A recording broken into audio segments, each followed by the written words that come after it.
This is the Circle City News, and today is Saturday, December 4th, 2021. And I am here with Madison, Neveah, and Shannon.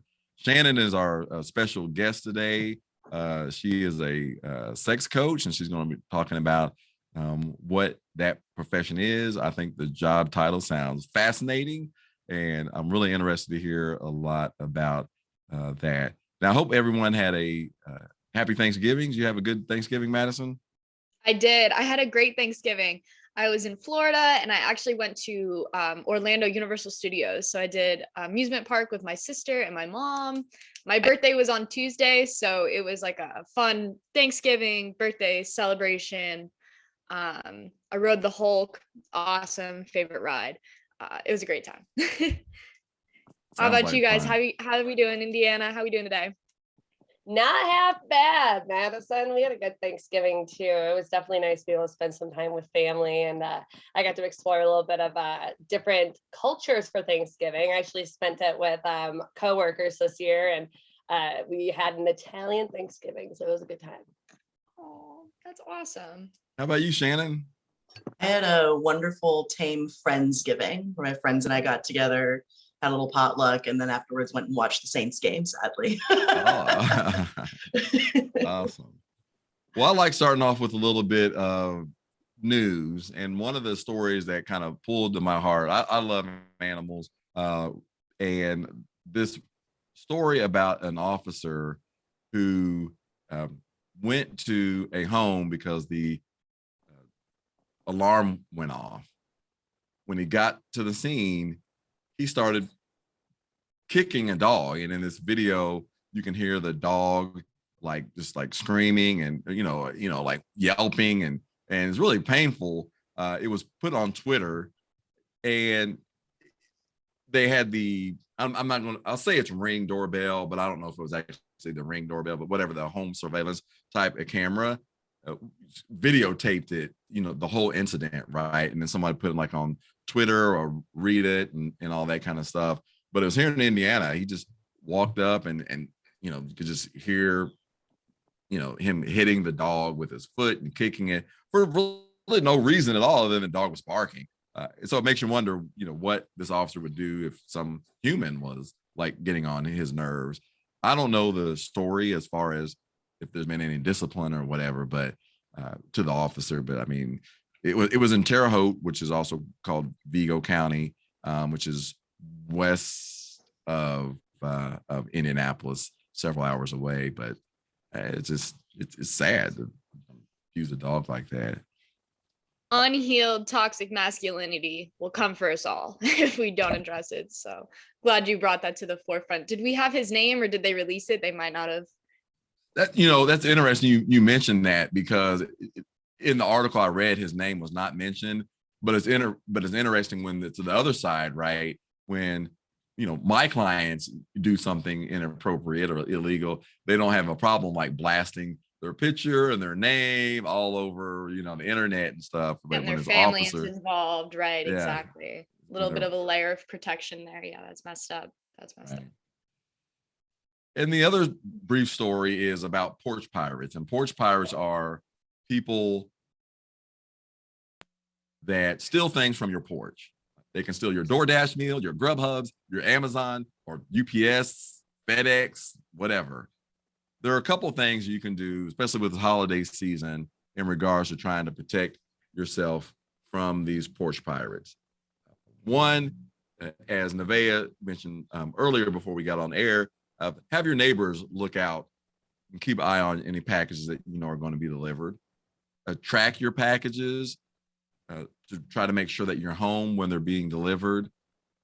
You can also sign up for this thing with the Postal Service, where they can send you email messages letting you know what's coming before it even comes. They scan all mail, and then they'll send you an email saying, hey, this is what's coming, so you know exactly what's coming. Some things you can do are request a signature for deliveries. And if you're getting Amazon has a locker called Amazon Locker, so your packages can actually get delivered in an Amazon locker. Some of these little tips that we're sharing, we'll have when we actually post the information online with the video, and we'll have that posted. So that was my tip for protecting yourself from porch pirates. And at this time, I'd like Madison to go ahead and introduce our special guest and take it away with the interview. Thank you. Absolutely. So Shannon, thank you so much for spending time with us today and coming on board.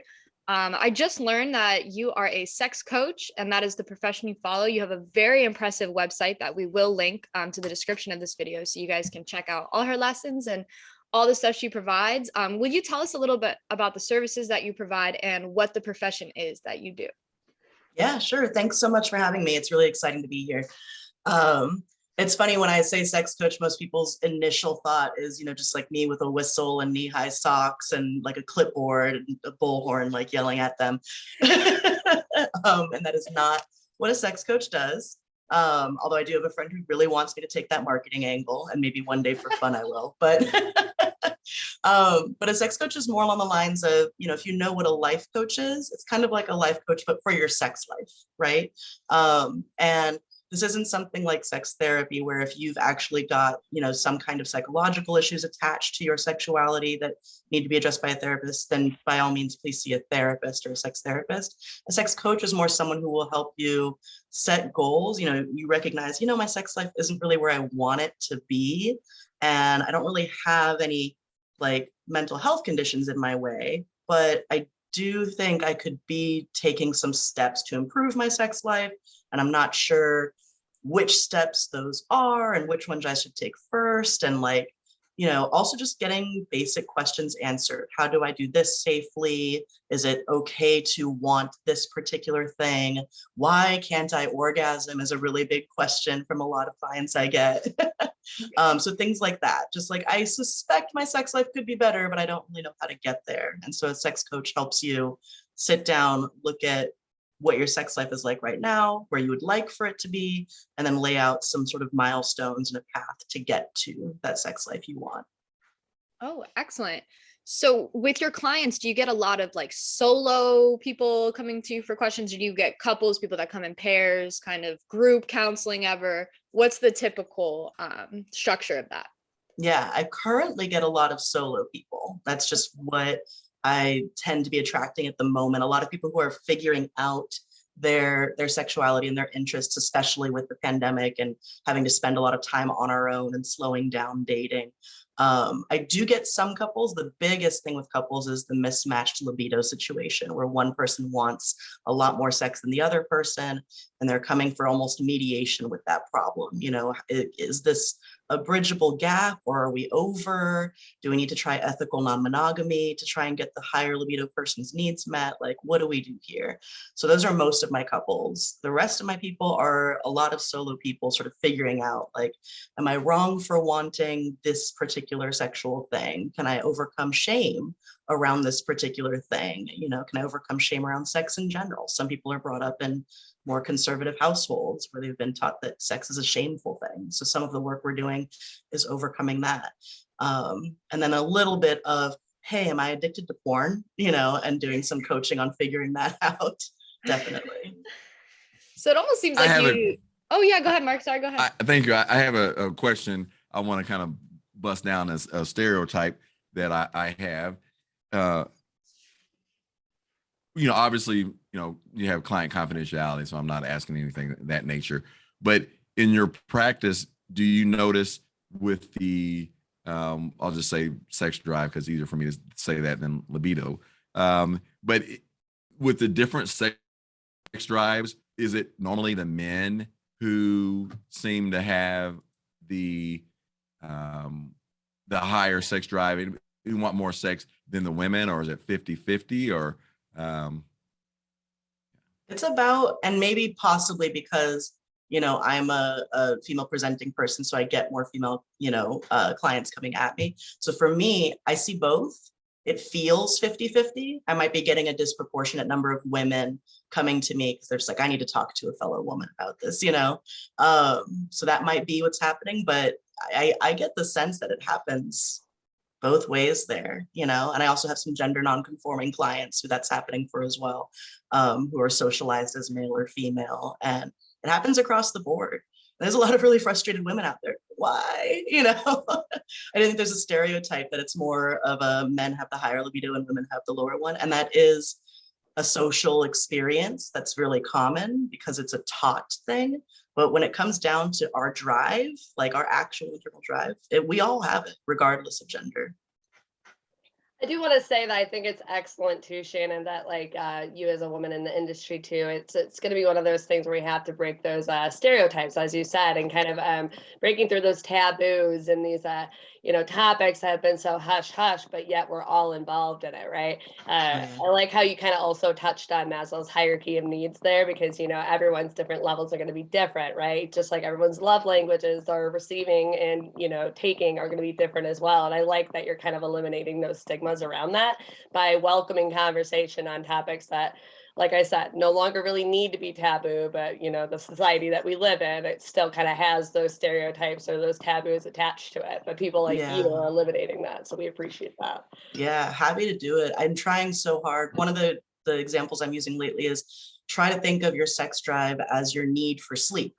Like, we all need it, and we need different levels of it. Some people can get by on 4 hours of sleep a night. I can't. I need like 8 hours, or else I'm just not really functional the next day.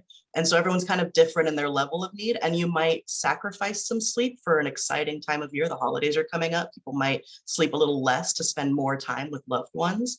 And then people might sleep extra when life is really tiring, and just really draining. And maybe it's the winter months and it just makes sense to sleep longer, and so things flow and things depend on our social situation. And our sex drive is a lot like that. Some of us need more, some of us need less, but either way, it's there. It's a part of us and who we are. It exists. Fascinating point. So a little bit about your process. How do people go about finding you and setting up appointments? How does the appointment work? Is it over the phone? Do they meet? What's like a typical structure for you? Yeah, so I just started offering sessions this year, and because everyone's being really careful about exposures where I'm at, we're still doing a lot of Zoom sessions. So I'm online, and as long as you're comfortable doing a Zoom session, I'm happy to do a 25 or a 50-minute session over Zoom. A lot of people find me on social media. I'm on a lot of sites, and so that's where most people will encounter me. I also write weekly articles. So I have a blog on my website, and then I also have sort of a Medium account where I do more in-depth, like digging into particular problems. And so people will find me sometimes on those channels and connect with me there. I do mostly one-on-one sessions lately, but I also have monthly classes at a local pleasure school in New Orleans. And that's been really fun. A lot of people find me through the pleasure school's website or through other people who have taken the classes who are just like, you should really take this class. It's fun. Oh, cool. So where are you based? Where are you located? I'm in New Orleans. Oh, you are. Fabulous. A little off topic here, but how's the climate, the COVID climate, in NOLA? Have you guys taken a big hit? I know we had talked about it in a previous podcast that there were some rumors that it was getting really strict out there. Is that true? Yeah, I mean, we've had a very strict approach to COVID. We got hit really early, really hard. The virus we didn't realize was in the city for Mardi Gras 2020. So Mardi Gras 2020 happened with the virus present, but nobody knew it was. So we were in that initial big, difficult wave, and we had a lot of focus on us because of that. And everyone locked down, everyone stayed home, everyone did what they had to do in the city of New Orleans. Sometimes the state of Louisiana isn't quite on board, but the city of New Orleans tends to be. And we were able to sort of, get the numbers down to a more manageable level and slowly opened up. But then there was a peak again, I think, with the Delta variant. So things kind of went up again and everyone locked down and got strict again.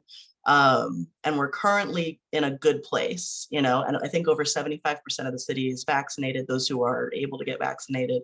So we're in a good place. We're a little concerned about the new variant, but I think what happens is a lot of the states around us and even other Louisiana residents get used to the more lax rules where they're at, and then they come visit New Orleans, which is obviously a you know, a great city to visit. And they come and they're just surprised that they have to show proof of vaccination or a negative test to get into a restaurant. Whereas for us, we've just been doing that for months and it's normal for us, you know? So I think that's what really happens. Yeah.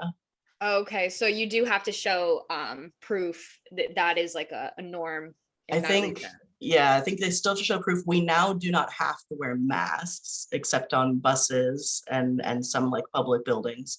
But yeah, I think I think we're still showing vaccination status to get into venues. Oh wow, sorry, that was just my own curiosity. I had Yeah. maybe thought about living in NOLA recently Yeah. this past year, but I It's a heard that. great place to live. Yeah, I know, for art and everything too. I'm really anxious to get back in there and explore. Sorry. Yeah, Taking fine. but I do have another question about your practice. What are your goals for your website or for your individualized profession? Where do you hope to take this? I envision myself long-term personally being a speaker. You know, I'd like to fill auditoriums and talk about just in general these views that we have about sex that are really holding us back. And it hurts us not just in our sex life, right? If we're dissatisfied sexually, we carry that with us into the rest of our lives and we wind up unhappy. And so I'm not saying that everyone having more sex or better sex will, like, you know, bring us world peace, but I think it would get us closer, you know. I think we'd be a lot happier and a little less on edge with each other, you know. And so I think it's, you know, I used to be a classroom teacher, so everything's a multi-angle approach, you know, to creating a better world. And so I'm really enjoying this thread and taking this angle of attack on making the world a better place. It's a fun angle of attack, right? And I think just my hope, you know, my mission is to really just start to dismantle sex negativity and just take it apart and just get people to a place where it's like, look, we're human. We're all here because of sex. We wouldn't be here without it. Like, it's like breathing or drinking water or feeding yourself. Like, just have sex, do it. It's fine. Necessity. Yeah. And I want to touch on that too, Shannon, because I feel like you make a really good point. I know that personally, as a woman, I have a very high sex drive, right? And something that has never really been a taboo topic in my upbringing, in my household, was sex. My mom was very fluid, very transparent about the topic. And personally, and from my viewpoint, I feel like the absence of taboo, the absence of this negative stigma attached to learning about sexuality as a child kind of shaped my perspective and my viewpoint on sexuality as a, you know, a young woman today. And I know that, you know, we have to remember too, we don't all have our automatic tools in our toolbox, right? We're not inherently, you know, knowing that this is a healthy sex life or this isn't a healthy sex life. What are we basing it on? Conversations that we've had with our parents or friends, in the media. Right? Maybe you took a sex ed class, maybe you took a health class in high school, and maybe you talked about STDs for a semester, but did we talk about, you know, orgasming? Did we talk about, you know, the different levels of need and the things that are also crucial when it comes to talking about sexuality? Absolutely not. We are living in a society that's based on this abstinence mentality. And personally, I feel like that's something that we need to evolve out of. And people like you providing these tools and providing this conversation to our community is definitely a step towards that. So very admirable. Yeah, that's awesome. You know, another kind of going on to Neveah's point. I'm the victim of this. You know, I'll you know, confess, but the idea that, you know, our children can watch like violence, but sex is X-rated, right? You know, can't see sex. I got two children. I'm the same way. You know, like, yeah, I don't mind you guys watching these superheroes where they're beating and killing folks and all that kind of stuff. Like, but boy, close your eyes, two people kissing. You know, you can't see that. You know, and it's very you know, cultural. yes, you know, and but Neveah kind of, you know, mentioned that about, you know, this the upbringing, and it's really shameful in America, I think, when you go to some other places, like, you know, a woman without a shirt on may not be this, you know, this is, everybody's going to hell. But in America, it's like, you know, you watch two people, you know, having sex, and it's just like, this is just adult rated and taboo, but yet you can watch something where someone's head gets blown off and that's okay, I guess, because it's not real or something. And I really feel for parents because I think they're just perpetuating the upbringing they had, right? You're just like, well, I wasn't spoken to frankly about sex growing up. So how am I supposed to do this with my kids? Right. I have no model to work from. And we're starting to find sex educators that specifically work with parents who want to do better than their own parents did when it comes to sex ed, which is really exciting. That's not my particular niche, but they do exist. There are parent groups for this, which is amazing. And I love it. But yeah, it's, my own upbringing. I didn't really get much of a sex talk. I really more got just a period talk. Like that was my sex talk, which isn't really the same at all. And, I wound up just spending a whole lot of time in the library and then eventually on the internet kind of educating myself, right? And that's something you got to think about is that where books are great. There are now more reliable internet sites for information. And if you are able to trust that your children can figure out reliable information on the internet versus unreliable information, then maybe you're comfortable with them self-teaching. But if you'd rather the information come from you, if you feel you have good information to share, how do we overcome that barrier and say, hey, kid, this is going to be a little awkward, but I'd rather try than not try. We're going to talk about this. Yeah. That's right. Awesome. Especially in America too, we have a really bad habit of fetishizing like violence, guns, gang violence, instead of like fetishizing love. And even when we're talking about sex, it's always some sort of like submissive, dominant kind of like fight for power instead of it being associated with love. I feel like America needs to take bigger steps toward learning how to love yourself, how to love one another. And Shannon, you being a conduit for that sort of like bodily expression of love is great strides in the right direction. Neveah, you were talking about sex education. In Florida, we had 0 classes. I don't even think in 5th grade we ever talked about it, ever. And I met a girl, Mia, in college, and she was from Colorado. And by the time she was in the 6th grade, she had 6 classes of sex education. So even in different places in the country, there's a different mentality that goes into it. So sort of just like normalizing speaking about it will do wonders for the South, even specifically, because we're in a no man's land out here. Absolutely. Agreed. Yeah. Actually, you're not in no man's land. You're in too many man's land. I wanted to add too, and maybe a different viewpoint here, but I'm an art nude model, right? And I've been in the industry in totality for about 10 years, and I've been doing the art nude thing for about 8. And something that I often deal with is obviously the sexualization of the human body, right? And kind of, once again, it's very taboo work. And, we're transgressing out of that stage of, normalizing the human body, free the nipple movement, those types of things, which is nice because, the type of, work that's associated with nude modeling is often porn or, something with a negative stigma attached to it, when in reality, it's just art. But we're not used to seeing art that's of nude. We're not used to seeing art in that fashion in our society, and we still have these instilled social stigmas that people like you are breaking down each day. So we thank you. And I think, like you say too, it is like that we sexualize things that aren't necessarily sexual, including the human body. I remember the first time I was ever naked in front of someone who did not see the naked female form as inherently sexual. He just couldn't care less. He was just moving around doing his thing. Like, and I was like, pay attention to me. He's like, why?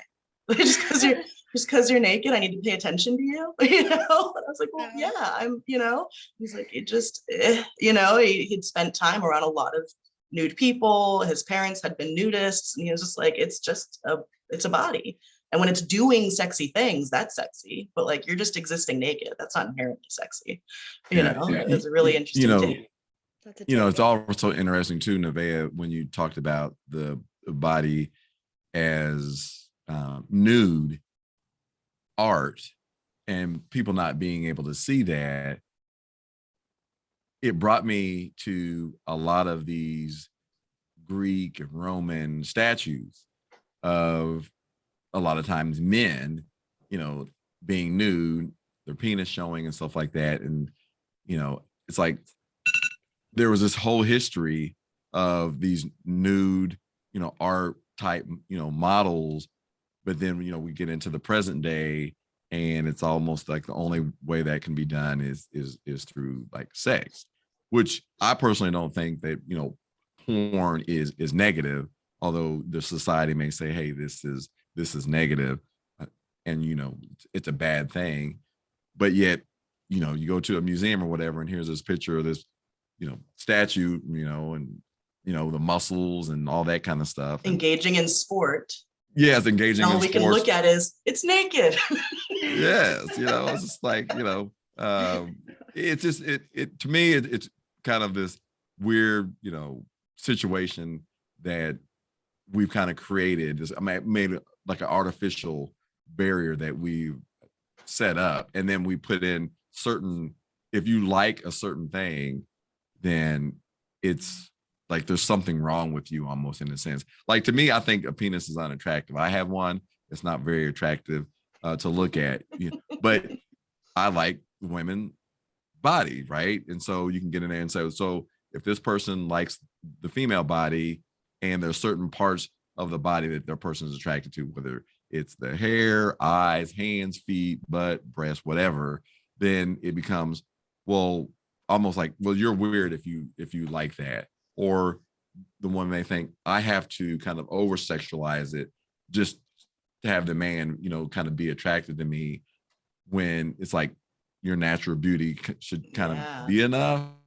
Right. I mean, I can go on and on about it. I say it all becomes really interwoven and gets really complex, and that's sort of what drew me to the topic. Is I'm like, I enjoy complexity. I like trying to take things apart and trying to categorize, and you can't always categorize. That's kind of the fun of it, right?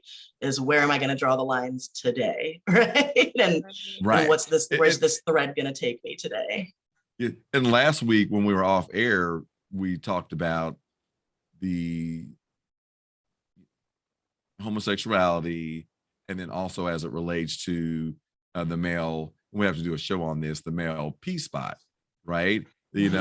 And how some men think, oh, well, I must be gay if I like the prostate massage.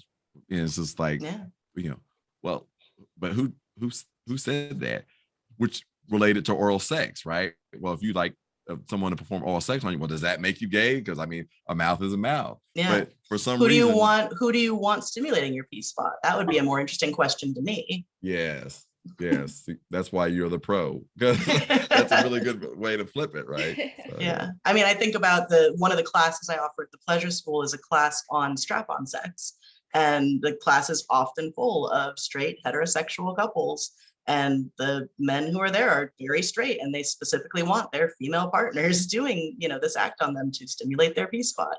And they're not gay, they wouldn't want a man doing that. So yeah, it's certainly, there's the acts, and then there's who you'd like to be doing those acts with. I think you have an article on your website too that talks about that. Probably. So I do want the listeners and the viewers as well to know that we will have her contact information on our website, as well with the link to her website. Her contact information you can get from her website as well with the link. And I don't know if Madison, you had anything else? No, Shannon, but I do look forward to buying your tickets to your crowd speeches. I'm very looking forward to that. And if I ever find myself in NOLA, I'll be sure to pop in or hit you up for that. Definitely. Yeah, please reach out. I love showing people around, and showing also the darker, kinkier, quieter spots that not all the visitors always find. Cool. Very awesome. Cool. Yeah. Before you leave, Shannon, is there anything else you would like to add? Or I mean, just, again, thank you for having me, and to anyone listening. If you're experiencing this kind of shame around sex, if you feel held back, like, just know that it's normal. Like, you're normal. As long as whatever you want doesn't hurt anyone, you're fine, So whatever, if you're there wondering and you feel really alone and like you're weird or strange for wanting what you want, like, again, as long as you're not hurting anyone, you're fine. That's it. Awesome. That's good stuff. I will say, unless the other person consents to wanting to be hurt. Well, that would be, yeah, right. And that's, it's a different kind of hurt there when Right, someone's yeah. consenting to the hurt. Right. Well, you take care. Happy holidays, Merry Christmas, all the good stuff. I wish you the best. And I'll be in touch with you about some of your articles too that I would like to get your permission, to repost and everything. Sounds Right. great. Thank you. And happy holidays, everyone. It's really great to meet you. Shannon. You as well. Thank you so much for coming on today. We really appreciate it. Thank you, All right. Shannon. All right. Bye-bye. Bye. All right. She was fun. So fun. Could have So talked fun. for hours. Yeah, she was awesome. It was really good. Yeah, To I didn't know hear. she was from NOLA. I got all lit up about that. You did. I was Started getting excited. a different direction and stuff. Yeah, I was about to take it somewhere different, but Yeah. I do want to throw out a couple other little news blips for you. In the local scene of Indiana, they are doing a campaign called Send the Love. They are asking the Hoosiers to send $5. Hoosiers. Hoosiers. Yes. The Ville of Get it right. Hoosiers to send $5 to an alternate nonprofit every week. This week, they are highlighting Refugees Place, which is a direct source help for homeless community in the Indiana area. So if you have $5 to spend or to share, please consider sending it to the Send a Love campaign. And moving toward global national news, today we have a supermoon total solar eclipse. So the moon will be moving in front of the moon, or moving in front of the sun. Highly transformative energy, very potent and powerful. If you're feeling overwhelmed today, don't worry, you're not alone, and you can blame the moon if you'd like. Also, with that new moon during this eclipse, also people be prepared. There might be some rapid changes going on, a big shift. This is essentially an opening of a portal that has a lot of energy attached to it for you to be able to make changes and shift into that. I'm also a spiritual medium on the side, so astrology is my thing. Very, very cool. I didn't want to do this, but figured we might as well. They dropped a new COVID variant called Omicron has been found in Toronto and 11 US states. So just prioritize your health in the upcoming season. Definitely take extra precautions, extra herbs, extra immuno drink shot cayenne peppers that you need to take to get your immunity in a solid place so you don't have to fear and you can live freely. And this is more of a conspiracy, but it's interesting that the Omicron drops right around the Ghislaine Maxwell trial, which has begun under the radar, not televised, and nearly 2 years after the sex trafficking ring had been exposed. So that was just a hot little gossip that's going on in the nation today. The trial has begun, and we're getting little leaks of information as it continues, but keep an eye out for that and the progression of that case as well. Oh, ironic. How funky. Simultaneously occurring. Now I know Neveah has something that she wants to talk about, and which is a little on the dark side. We can't end on that note, so I'm going to I got something after you. So go ahead.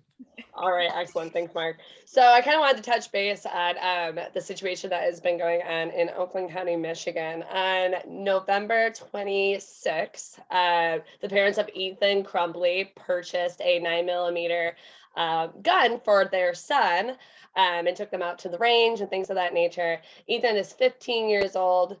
On 10/29, just a few days after getting the weapon, he was caught at school digging through ammunition, and a text later sent from his mother said, essentially, next time don't get caught.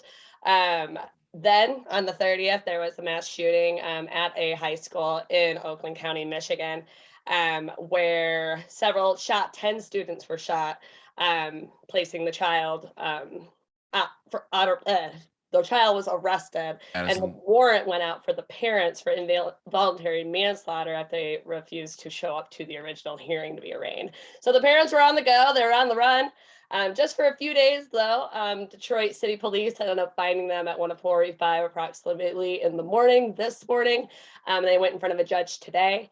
The parents were arraigned on involuntary manslaughter and are facing a $500,000 cash surety bond with no 10% on that. So that's going to be a topic that we're definitely going to be following. School shootings have been a hot topic, in general, unfortunately, as of lately. And this kind of opens up some conversation around weapon safety and how we can kind of prevent these things from happening. So stay tuned on the updates on that one too. That will be progressing in time. Wow. Yeah. It's, I don't know what the answer is with Americans' gun culture to the school shootings, and it just is shameful that it seems like every year or whatever, like there's these mass school shootings. I mean, once Columbine happened, I mean, that was probably the biggest and most, with the modern day media, that was the one that got a lot of attention. I'm sure there was some before that. And then it seems like, okay, if I'm in school, I want to be upset, depressed, bullied, whatever. This is the solution. And it's just so sad to add that layer of stress, including the layer of stress of just being a student, being a teacher, and the stress of the disease of COVID, right? So, I mean, and then all the other stuff that goes with being in those positions.